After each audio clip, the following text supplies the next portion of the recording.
सुसमाचार के द्वारा हम पे ताड़ना आ रही है तो हमारे लिए रास्ता स्वर्ग का खुला हुआ है यीशु के नाम में। ये लंबे समय तक नहीं होता है। मैंने क्या बताया कि परमेश्वर ने कहा, यीशु ने कहा, मैं तुझे भेड़ियों के बीच में भेजता हूं। कहां भेजता हूं भाई? भेड़िया। और जब वो भेड़ों को देखेंगी तो भेड़िया क्या करेगा? फाड़ना चाहेगा। भेड़ों को क्या करना चाहेगा? फाड़ना चाहता है। पर ध्यान से सुनो एक रहस्य की बात। भेड़िया शैतान के स्वभाव में, पर भेड़ें परमेश्वर के स्वभाव में हैं। इसलिए वो दिखती जरूर है भेड़ें।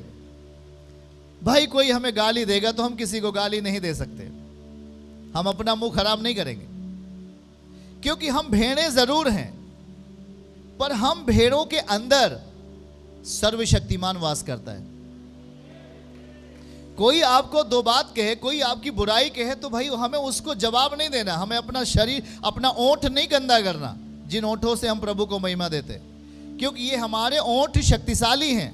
ये व्यर्थ कामों के लिए नहीं, बीमारों को चंगा करने के लिए और परमेश्वर के राज्य की महिमा के लिए। आमीन। इसलिए देखो ध्यान से, इसलिए यीशु ने कहा, भाई मैं तुझे भेड़ियों के बीच में भेजूंगा। और इसका मतलब ये कि संसार क्या है? संसार में जो गुनाह है, जो पाप की जिंदगी जी रहे हैं, जो गुनाह की जिंदगी जी रहे हैं, जो पाप की जिंदगी जी रहे हैं, जो मारपीट की जिंदगी जी रहे हैं, अर्थात तमाम बुरे कामों में जो जी रहे हैं, वो एक भेड़िए के समान जी रहे हैं। और वो जब भेड़ों को देखेंगे तो निश्चय ही उन पर, उनको फाड़ खाने के लिए उन्हें मारेंगे, उन पर सताव लाएंगे, उन पर तमाम समस्याओं को ला सकते हैं। पर ध्यान से सुनो, खुशखबरी ये है कि अभी हमने जो वचन सीखा पहला कुरिन्थियों अध्याय 1 उसके 18 में, कि हम सुसमाचार पर विश्वास करते हैं। बोलिए, सुसमाचार पर हम विश्वास करते हैं। और यदि आप सुसमाचार पर विश्वास करते हैं तो सुसमाचार आपके लिए सामर्थ्य है। क्या है? सुसमाचार हमारे लिए क्या है? सामर्थ्य है। एक बहुत सीधा साधा व्यक्ति था जिसका नाम मूसा था, मूसा नाम था। वो बहुत सीधा था। जब किसी चीज की घटी होती इजरायलियों में, तो लोग पूरी भीड़ की भीड़ मूसा को मारने के लिए दौड़ती। हो जी, तुम कहां लेके आ गए? मेरे लिए ये व्यवस्था करो, मेरे लिए ये करो, मेरे लिए ये करो, नहीं तो पत्थरवाह करेंगे। वो परमेश्वर से पूछता, ओ परमेश्वर, लोग मुझे मारने पे तुले, मैं क्या करूं? वो बहुत सीधा था, बहुत नम्र था। पर परमेश्वर उसी के द्वारा, जानते क्या किया? उसी के द्वारा 430 साल गुलामी में रहने के कारण, उसी नम्र व्यक्ति के द्वारा, एक व्यक्ति के द्वारा 430 साल के बाद वो पूरी प्रजा, लगभग 20 लाख, कितना? लगभग 20 लाख लोग आजाद हुए उसी नम्र व्यक्ति के द्वारा, यीशु के नाम में। हालेलुया। अब ये समझिए, वो नम्र व्यक्ति को कौन पसंद करता था? शैतान नहीं। बोलो, कौन पसंद करता था? शैतान तो जलता था कि इसे मैं भेड़ी, इसे मैं खा जाऊं, इसे मैं फाड़ खाऊं। पर ध्यान से सुनो, भेड़ियां बलवान नहीं है, भेड़े बलवान है। भेड़िए के साथ में शैतान है, पर भेड़ों के साथ में पूरी दुनिया का मालिक है। हालेलुया, आमीन।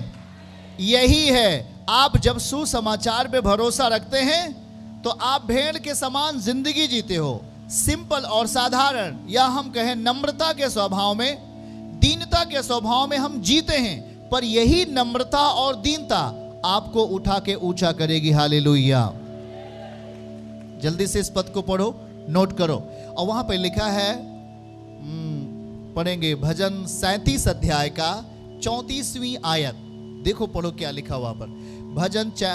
भजन 37 का 34 पद हमारे साथ पढ़ो, और जब इसको पढ़ लेना तो रिसीव करना परमेश्वर क्या कह रहा है आपके लिए। हालेलुया। देखो वहां पे क्या लिखा, परमेश्वर की बाट जोहता रहा। हाथ उठा के बोले, परमेश्वर की बाट जोहता रहा। और लिखा है, उसके मार्गों पर बना रहा, बना रहा, बना रहा। वह तुझे बढ़ाकर पृथ्वी का अधिकारी कर देगा। बना रहा। उसके मार्गों पर क्या रहा भाई? बना रहा। अगर आज आंसू गिरते हैं, कल आंसू पोंछ लिए जाएंगे। परमेश्वर हमारी तकलीफों को हटाएंगे, हमारी समस्याओं को दूर कर सकते हैं। मैं फिर से बोलता हूं, हम भेड़ियों के आजू बाजू में जरूर रहते हैं, हमारे आपके आजू बाजू में या हमारे आपके कहीं भी।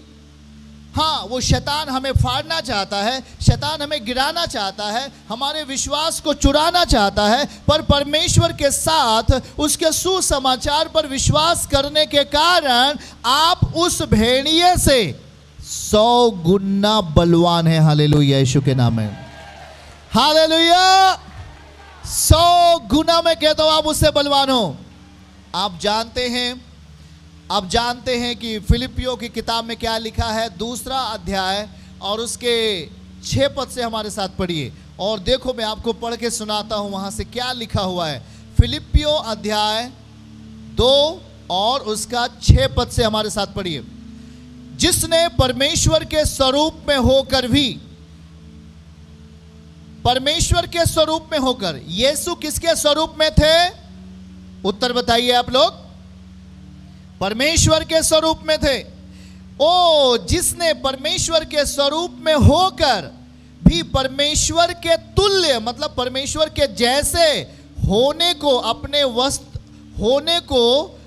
अपने वश में रखने की वस्तु ना समझा। वो परमेश्वर था पर परमेश्वर के जैसे अपने आप को नहीं समझता था। बोलो 7वां।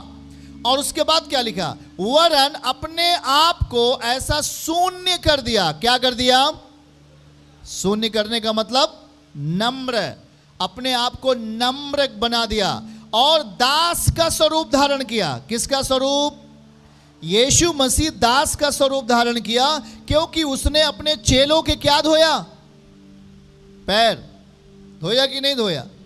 भाई, कुछ भी हो जाए, मौसम खराब रहे या कोई भी समस्या रहे, पर हम आपकी सेवा के लिए यहां रहते हैं। आप सीधे घर से आके बैठ गए, पर सोच लो रात 2 बजे उठकर प्रेयर शुरू करना आपके लिए,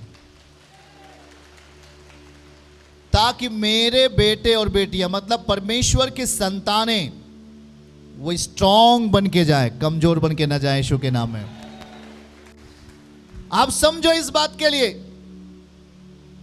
हमें उस बात की चिंता रहती है कि मेरी भेड़ों को जो खुदावन ने हमें दिया, वो हमारी भेड़ें हमारे जैसे स्ट्रांग बने, आशीषित बने, यीशु मसीह के नाम में। और देखो फिर से उस चीज को, उसकी बात की बात। पर 7वां, यीशु ऐसा शून्य अपने आप को कर दिया। शून्य का मतलब नम्र हो गया, दास का स्वरूप धारण किया, अर्थात अपने चेलों के पैरों को धोया। और उसने कहा, तू मेरी सेवा के लिए नहीं, परंतु मैं तेरी सेवा के लिए आया हूं। और मनुष्य की समानता में हो गया, मनुष्य के जैसे। पर क्या वो मनुष्य है? वो क्या था? ऊंची आवाज में कहिए, वो परमेश्वर है। पर वो अपने आप को शून्य किया, अपने आप को दास के जैसे बना लिया, अपने आप को मनुष्य के समानता में आ गया। और फिर क्या लिखा है उसके आगे? 8वां, मनुष्य के रूप में प्रकट होकर, बोलिए मनुष्य के रूप में प्रकट होकर अपने आप को दीन किया। क्या किया? पर वो है क्या? परमेश्वर है, जिसके एक शब्द से सड़ा हुआ मुर्दा भी जिंदा हो गया है, जिसके एक शब्द से, एक बार बोलने से लंगड़ा चलने लगा है, मरा हुआ जिंदा हो गया है। आज वो अपने आप को क्या किया? दीन किया। चलो हम दीन कर लेते हैं। और फिर यहां तक आज्ञाकारी रहा कि मृत्यु सह ली। क्या सह ली भैया? सोच लो। यहां तक आज्ञाकारी रहा कि उसने मृत्यु सह लिया। और वो चाहता तो सबको हरा देता। जो लोग सलीब पे उसे चढ़ाने जा रहे थे, हैं, दाएं बाएं बाजू में चोर लटका दिए गए थे यीशु मसीह के, और यीशु मसीह को बीच में सलीब पे लटकाया गया था। और आजू बाजू में अगल बगल किसको लटका दिया गया था? 2 चोर को। एक चोर ने क्या कहा मालूम है? अरे अगर आप परमेश्वर हैं, परमेश्वर के पुत्र हो, तो हमें भी नीचे उतारो, अपने आप को भी उतार लो। देखो कितना हठीली बात, कितना शैतान कैसे बोल रहा था उसके अंदर से। क्योंकि मसीह तो इसीलिए आया कि वो नम्र होने के लिए आया, वो दीन होने के लिए आया। वो दिखा रहा था कि देखो मनुष्य आज किस स्वभाव में जी रहा है। हमारी सामर्थ, हमारे अंदर की जो सामर्थ है, जो सुसमाचार की सामर्थ है, वो घमंड में काम नहीं करेगी। वो ईर्ष्या में आप उसको प्रकट नहीं कर सकते हो। जब तक आप नम्रता के स्वभाव में नहीं जियोगे, जब तक आप दीन होकर नहीं चलोगे, यीशु का सुसमाचार की ताकत वहां प्रकट नहीं होगी। पर प्रकट कब होगी?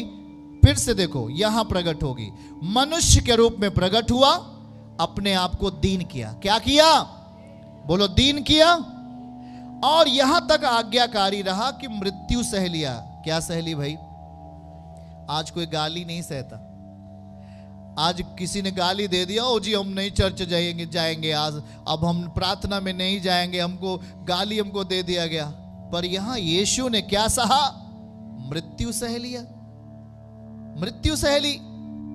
और फिर क्या हुआ? जब ये आज्ञाकारी रहा, मृत्यु सह लिया, नम्र हो गया, मनुष्य की समानता में आ गया, एकदम अपने आप को शून्य कर लिया, तब क्या हुआ? 9 पद। और फिर उसके बाद क्या लिखा?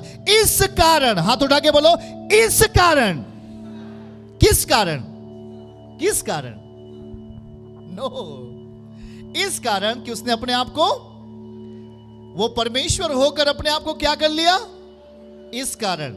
वो परमेश्वर होकर अपने आप को दीन बना लिया, इस कारण। वो परमेश्वर होकर अपने आप को शून्य कर लिया, इस कारण। वो परमेश्वर होकर वो सब कुछ कर सकते थे, पर उसने ऐसा नहीं किया। वो लोगों को मार सकते थे, लोगों को खत्म कर सकते थे, पर उन्होंने ऐसा कुछ भी नहीं किया।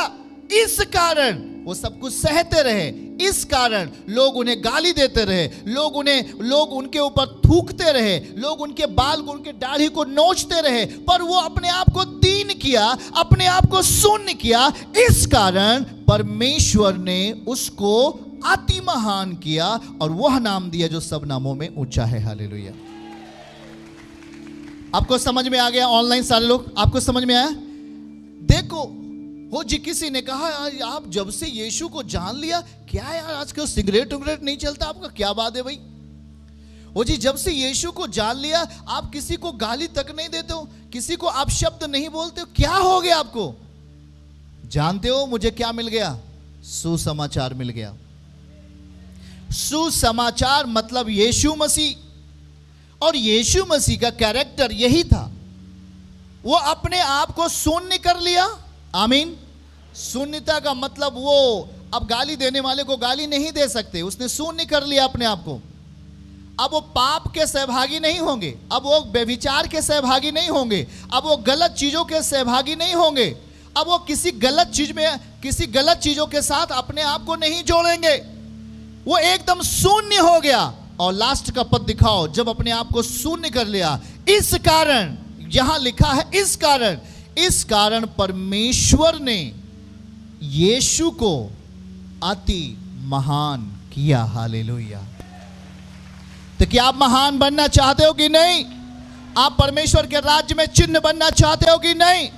अगर आप चिन्ह बनना चाहते हो तो उसके सुसमाचार को अपने जीवन का हिस्सा बनाना पड़ेगा। अगर आपके जीवन में सुसमाचार का हिस्सा है, अगर आप कहीं मार्केट जा रहे हो तो आपके अंदर एक चीज चलना चाहिए कि मैं सुसमाचार में हूं।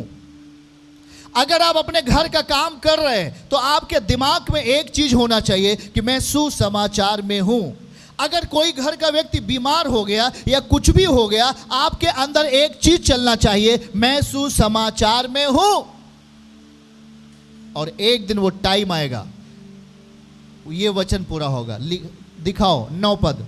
इस कारण, अगर आपने दुख सहा, इस कारण आपने पीड़ाएं सहली, इस कारण आपने लोगों ने आपको बहुत चीजें कहा, बहुत बुरी बुरी बातें आपको कही गई, बहुत ही कुछ कहा गया, पर देखो इस कारण परमेश्वर आपको नम्रता के कारण, दीनता के कारण, परमेश्वर के साथ बने रहने के कारण, हर घड़ी उसकी उपस्थिति में बने रहने के कारण परमेश्वर आपको महान करेगा यीशु मसीह के नाम से। हालेलुया।